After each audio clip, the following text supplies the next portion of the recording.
అనంతపురం జిల్లా యాడికిలో ఉద్రిక్తత నెలకొంది. డీఎస్సీ నియామకాల్లో అక్రమాలు జరిగాయని ఆరోపిస్తూ వైసీపీ నాయకులు దీక్షకు దిగారు. అనుమతి లేకుండా దీక్షలు ఎలా నిర్వహిస్తారంటూ టీడీపీ నాయకులు అదే ప్రాంతంలో ప్రతి నిరసన చేపట్టారు. ఇరు పార్టీల నాయకులు కార్యకర్తలు ఒకే చోట చేరి పోటాపోటీ నినాదాలు చేయడంతో ఉద్రిక్త వాతావరణం నెలకొంది. సమాచారం అందుకున్న పోలీసులు వెంటనే ఘటనా స్థలానికి చేరుకుని ఇరు వర్గాలతో మాట్లాడారు. పరిస్థితి అదుపు తప్పకుండా నేతలకు సర్ది చెప్పారు. భారీ బందోబస్తు ఏర్పాటు చేసి పరిస్థితిని అదుపులోకి తెచ్చారు.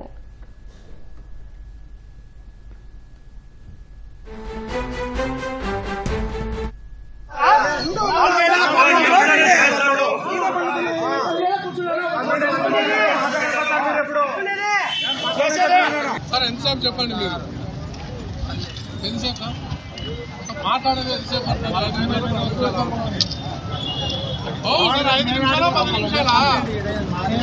పర్మిషన్ లేకపోయినా కూర్చోబెట్టే మాకు సిగ్గుపోతుంది, మీకు కాదు. పర్మిషన్ లేకపోయినా కూర్చోబెట్టినందుకు దయచేసి మీరు మేము ఏమన్నామో ఏ కాన్సి ఎక్కడా లేదు సార్. చాలా పైనుంచి వచ్చి చూసుకోండి సార్. కాన్స్టిట్యూషన్లో ఎన్ని ప్లేస్ ఇక్కడ మీరు మా జిల్లా అధ్యక్షులతో మాట్లాడండి.